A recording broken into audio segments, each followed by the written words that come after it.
Charter California edition. I'm Brad Pomerance. It's my pleasure to introduce you to Julio Rodriguez. This young man is a council member in the city of Perris, and in November 2012, his election could only be described as historic for a variety of reasons. One being, how much money did you spend on your campaign? A whopping $500. $500 Yeah. when your opponents, including incumbents, spent 15, 20 times more than that. They did, yes. So how is it that you were able to come in first place in a four-man field, only spending $500? There's a lot of reasons, but probably the primary reason is that my family and I have lived in that city our entire life. I'm 27. I was born and raised in Perris. My sisters and I did K through 12 in Perris. And so we know the city. We've lived in that city from the moment when the 215 freeway was only a highway. And I like that, for sure. You could walk across to the other side of the freeway. And so who better than us or people like me to be in the policymaking position of a council member?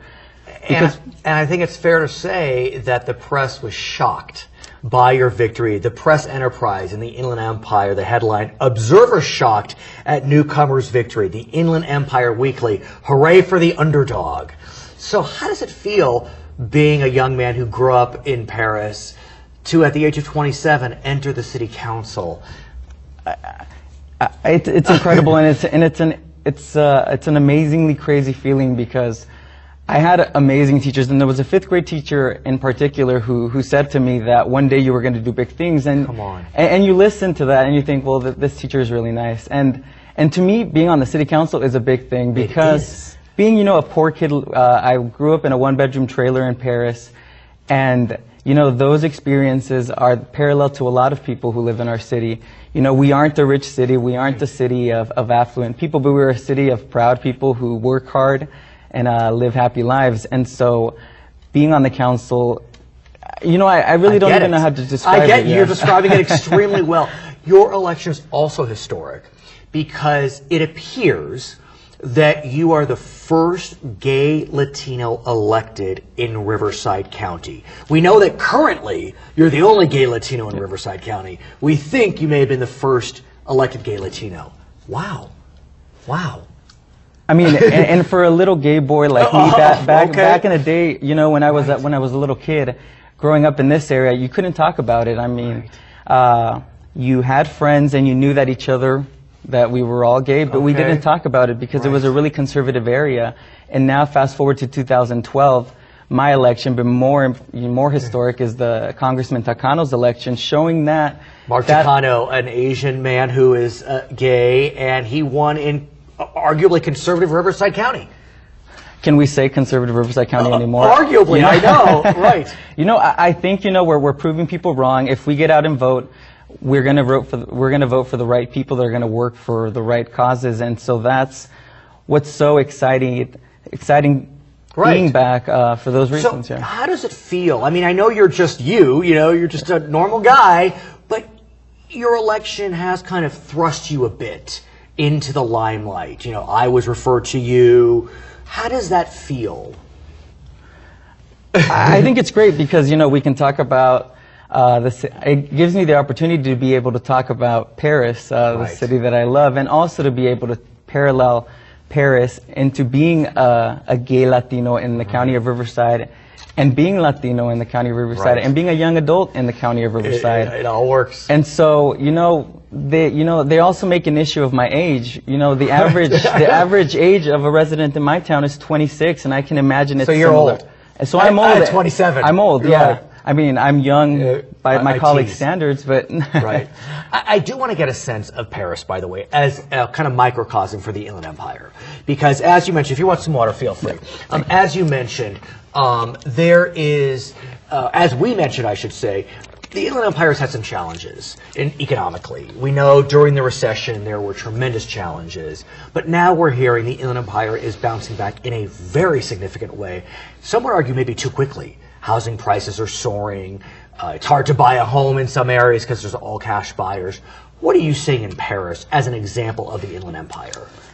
Perris originally back in 2007 was getting a lot of attention, not a lot of good attention because of the foreclosures. Right.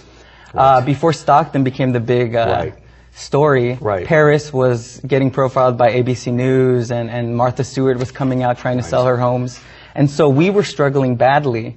And this was with, you know, a decade prior to that, almost going into bankruptcy. Our city was about to go bankrupt in '99. Oh my. And it was due because of uncontrolled spending and the police, because we had a city police department. Now we contract out our services. You do? With the Riverside Sheriff? We do, yeah. And so my colleagues, the four of them who were around when they were about to go on bankruptcy, had the insight, or had the foresight to start, you know, making those hard choices, and started being fiscally conservative. And so now we have one of the leanest staffs in the area, and we have an $18 million reserve that we aren't expected to dip into maybe until next year. And and you may not need to if the economy continues to chug along. And so in our city, like you said, you know, those foreclosed homes have been purchased, and some of them are rented out, and some of them are owner-owned homes.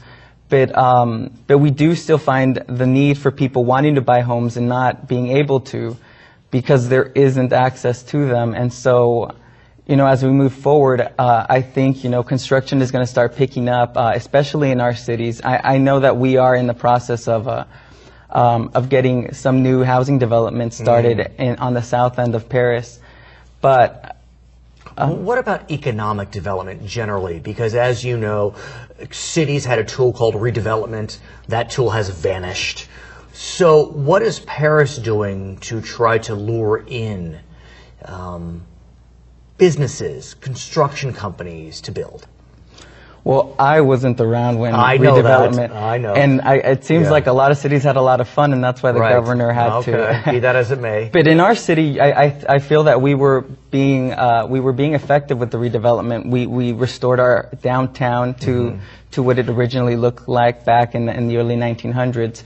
But our city and our staff, most importantly, has been committed and working hard to recruiting businesses that other cities have been fighting for. And just recently, we won a big victory. We are we're breaking ground. They're in construction right now and are going to be opening in late this year, the Home Depot e-commerce fulfillment center. That's huge. And it's great because we get the point of sales tax. And so unlike most of the other warehouses in the area where they just pay property taxes, this one is going to be, all of their online sales are going to come in through that warehouse and out, so we get the sales tax. That's huge. I want to shift gears slightly.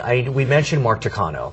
He is the United States Congressman representing Riverside, Moreno Valley, Perris. Does he have Perris? Perris, yes. Yep. And as I mentioned, he's a gay Asian man, and he is going to be honoring what we know as Honor PAC, which is an organization that supports and represents gay Latino elected officials at an event here in the Inland Empire.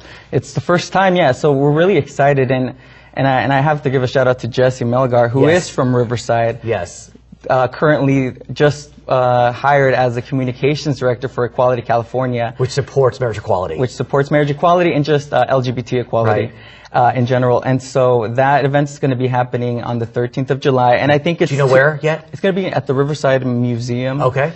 And it's honoring him, actually. So we're going to be... So it's going back and forth. So we're honoring his leadership here in the area of Riverside, Moreno Valley, Perris, which are the boundaries that he covers, but also honoring Assemblymember Medina, for the ally that he is and the work that he does on behalf of our community. And what people may forget is the Speaker of the California State Assembly, his name is John Perez. He's a good Latino. I mean, you know, it appears as it doesn't matter. He's one powerful guy. And so, are you proud?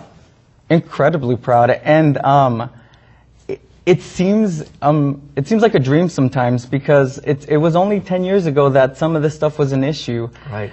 And so seeing John Perez up there. Well, congratulations. We're proud of you. His name is Julio Rodriguez, member of the City Council in Perris. I'm Brad Pomerance. This is Charter California Edition. How many states have laws in place which permit same-sex marriage? 9, 10, 11, or 12? As of May 2013, 12 states have legally recognized same-sex marriage. Welcome back to Charter California Edition. I'm Brad Pomerance. I'm pleased to introduce you to Patricia Knudson. She was recently appointed Chief Deputy of the Riverside County Sheriff's Department, which is an historic appointment. I know it's just you, but it is historic. Why don't you tell us about the groundbreaking event that occurred in your life? Thank you, Brad. Am I embarrassing you already? A little bit, but it's okay. Yes.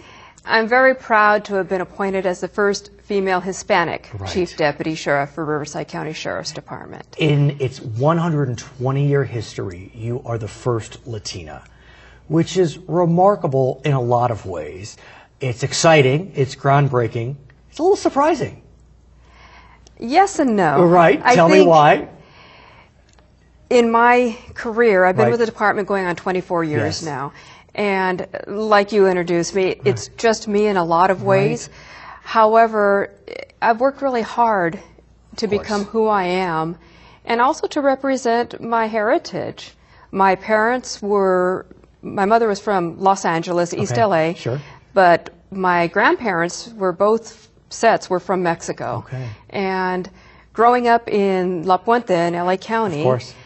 I had the opportunity to be raised in a multicultural neighborhood. Right. So diversity Large was Asian American communities, Latino communities. everything. Right. We had everything. And I was really blessed being raised by my parents in that diversity wasn't anything that was big because Not a we big were deal. just Right. we were just who we were. However, as I grew older and extended my tent poles a little bit, I decided and found out that there was a whole other world out there. Clearly. When I started with the Sheriff's Department, gender and diversity were never an issue. I was always had great role models in females. Not a lot of Hispanics when I first joined the department. Right. And it's interesting, the undersheriff in Riverside County, that's the #2 position, a woman. Yes. Not a Latina, but a woman. Yes, So yes. clearly women are doing well in the Riverside County Sheriff's Department in Orange County. There's a female sheriff. She's been elected. There's a few sheriffs that Yes. are women, and women in high, like police department, there's some high-ranking women. So we're seeing it happen. We are, and in Riverside County, female role models have always been prevalent in my career. It's a big county. Some other areas of the county, I not hear so you. much, but in our area, And yes. you've been breaking that glass ceiling throughout your career. You were the first Latina captain, right? Yes, I am. And so you're used to being a trailblazer. I don't quite look at it that way, but yes, Which I I understand. accept that. And like I said, I'm proud to represent the Hispanic community in that because as I speak with more people and meet more people, especially young Latina women, historically, culturally, they have not had these opportunities. And I'm glad to be the one to show them that if I can do this, so can you. So what did it feel like at the moment that you were told that you had received this honor and the gravity of the position, but also the historic nature of the appointment? Well, the gravity of the position is probably huge. Right. It's In the best sense. in the best sense, yes. It's a big honor. Right. And when it was happening, it just kind of was a confirmation that God's plans are bigger than mine. As we know. I never thought when I was processing to even join the Sheriff's Department 24 years ago that I would ever be in this position.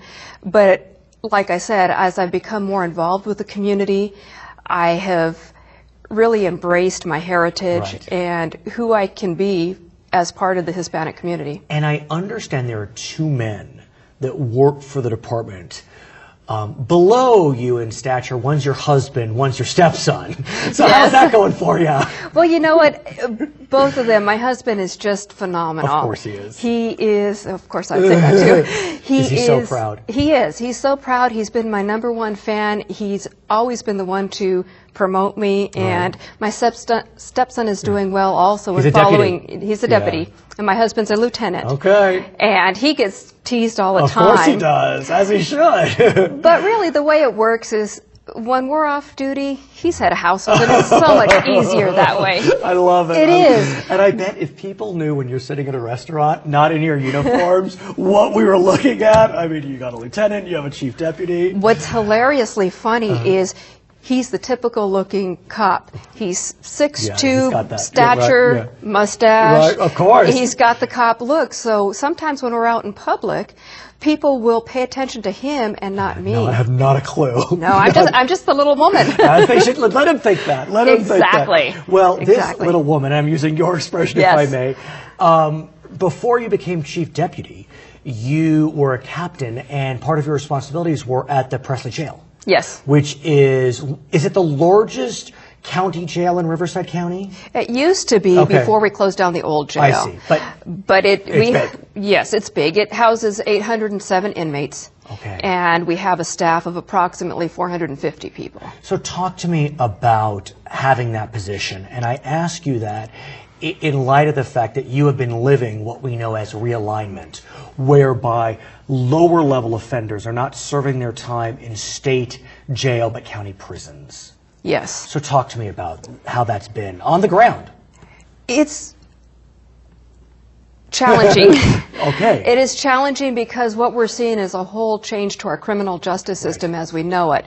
And each partner in that justice system, from county probation to the courts and the DA's office, and even our medical and mental health services, all play a role with the Sheriff's Department in ushering in this historic change. And, you know, the fundamental reason for realignment, we know, was a U.S. Supreme Court decision Yes. ordering that the state jails decrease its population. Okay. That being said, the hope and dream behind realignment has also been that if folks that were having to serve lower level offenses were closer to home, instead of being sent to state jails farther away, that there would be some benefits, family support, community support upon release. There would be programs for them. I know we're only under 2 years into the program, but are we seeing those tangible benefits in your sense, in your mind? I don't think we're seeing them yet. I think it's clearly available in a lot of areas. But oftentimes with inmate population, especially those who are reoffenders or who have been in the system a long time, where they're at is not going to make a difference in their recovery or their reentry into society, because it has to be a wanted change. Right. And it's so interesting because under realignment, what the sentencing unit will do will not look at priors. Yes. We're only looking at the most recent offense to determine whether they should serve time in county jail or state prisons. So even though that last offense may have been low level, you could be handling, I'll call them hardened criminals, which county jails had not been handling in the past. Is that fair? In a sense, yes. Absolutely, we were handling the hardened criminals, which we've traditionally handled, but we've only handled them pre-sentence. Right, of course. Short And time. so now what we're seeing is somebody may be in custody for, let's say, a property crime of burglary, but in their past they've had assaults, they've had high-level gang membership, and those are the things that we're seeing now because the classification of inmates has changed. Right. Whereas our staff only dealt with folks that were pre-sentenced, now we're seeing, again, these hardened criminals, these career criminals, the people that are heavily involved in the prison gangs that are now doing business in the county jail. And what makes it even more daunting, as I understand it, is that not only do you have folks with lower level offenses that may not have had a crime that should have been classified as such because of priors, but you also have people serving very long sentences because what's being done is the courts are adding on enhancements. Yes. And so the intent was to have a sentence under 3 years be served in county jail, but you have folks that may be serving 14, I believe, is our longest sentence So how do you inmate at this handle point. Very carefully. I was going to say, I know there are efforts to reform that element. But There are efforts to reform that element, and until we reach workable solutions, Right. we're handling it on a case-by-case basis. Our facilities are not set up for long-term inmates as far as any aspect, from programs to recreation. You look at the Robert Presley, it's a cement building. I hear you. Her name is Patricia Knudson. She is the newest Chief Deputy in the Riverside County Sheriff's Office, a historic appointment, the first Latina in 120 years. I'm Brad Pomerance. This is Charter California Edition. In denying California's request to turn over mental health treatment from a receiver to the state, A federal judge found how many of California's almost 120,000 prison inmates suffer from mental illness. In April 2013, a federal court found that more than 32,000 of California's nearly 120,000 prison inmates battle mental illness. This is Charter California Edition. Welcome back. We are joined by Tom Hunt. He is a trustee on the Riverside Unified School District. And Mr. Hunt, I want to speak with you about voting. As we know, in many districts and many cities, the voting may occur at large. So, for example, if you live in, let's say, Anaheim, the city is not so divided into districts. You vote for all 5 council members. They're having a problem with that, aren't they? They are. I know. That's why I brought that up. They are. They've been challenged. Right. I watch your news. Right. I know. In Riverside City, there are wards. 7. 7? 7. Riverside Unified, there had not been wards or district lines. Correct. It was at large. Right. This is changing. This changed this last year. When I was president, we began to look at the California Voters' Rights Act, which 10 years ago forecasted and said that by this certain date, school boards, community college boards, and hospital boards and water districts boards that are at large have to go to a district with a balance. Brad, to give you a good example, there's about 1,000 school boards across California. Most of them have 5 members, few of them have 7. LA has, too many. But out of all those school board seats, 14% of them are held by people of color.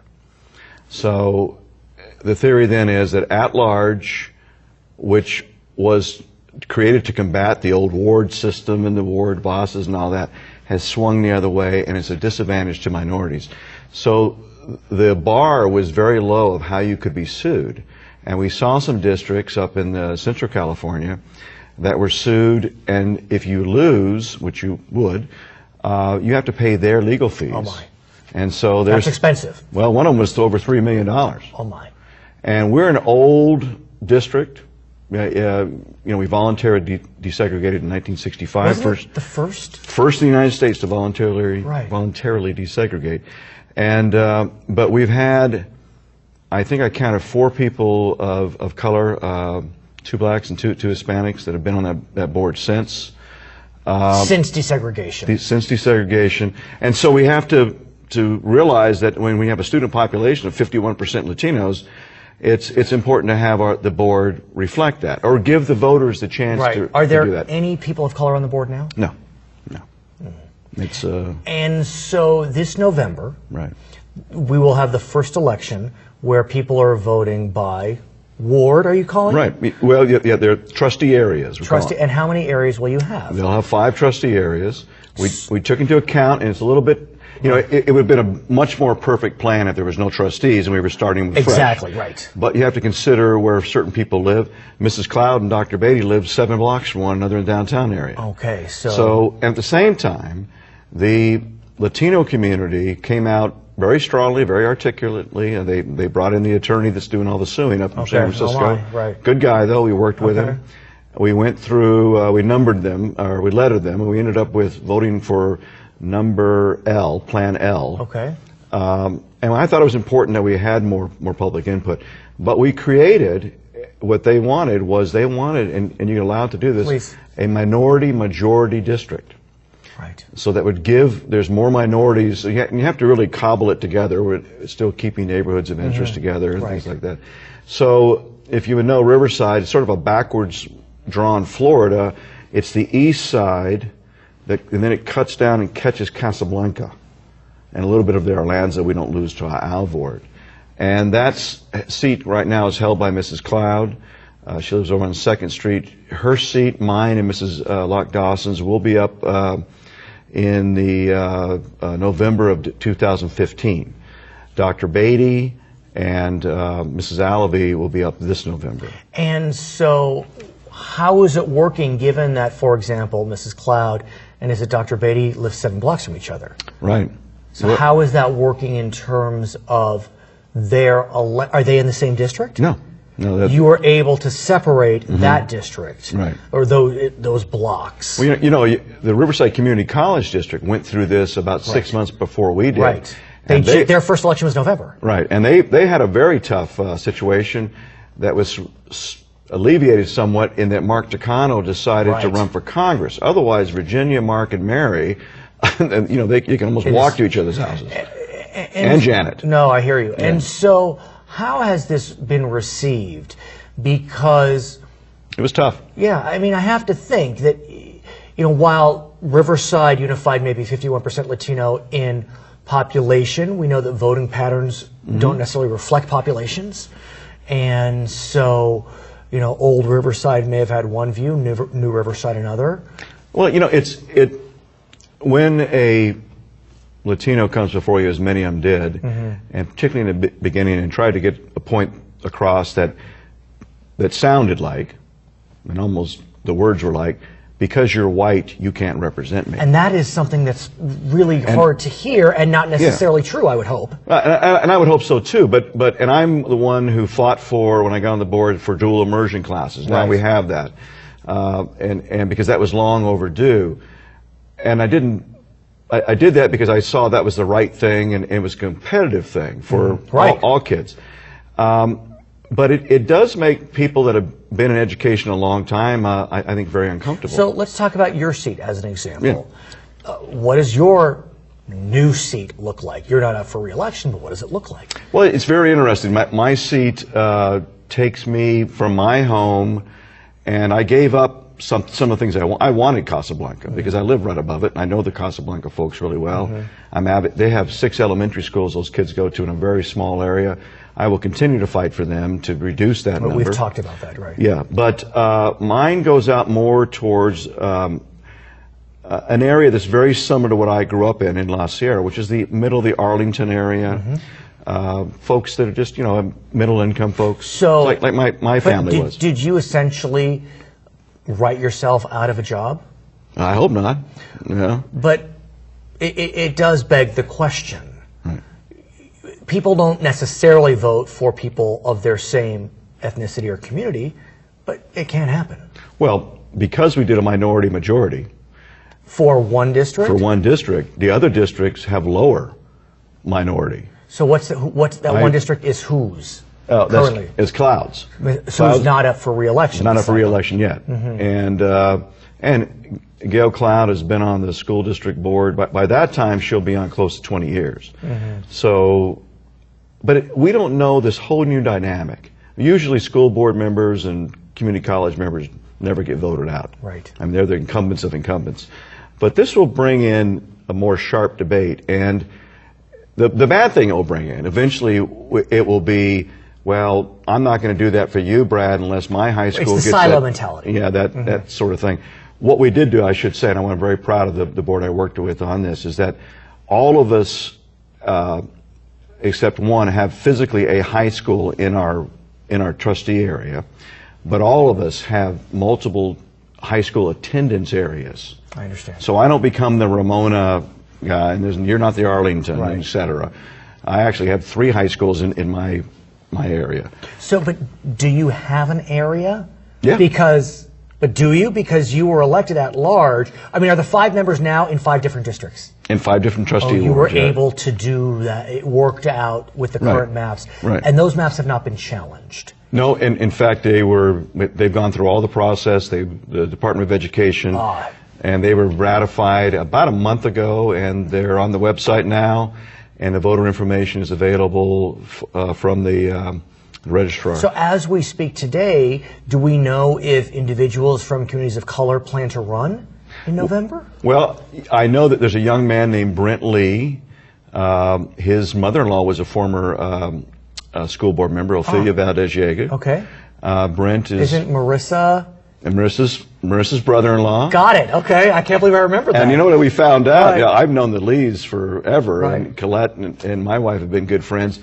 Colette didn't know this, and I don't mean to be, but until about 3 years ago, her mother passed, and they went to get her birth certificates, and they found out that her mother was actually Hispanic. Oh, God. But she had, in those days, you know, my grandmother did not teach my father French because of the accent. So his name is it's a new day. Tom Hunt. He is a Riverside USD trustee. I'm Brad Pomerance. Thank you for watching Charter California Edition.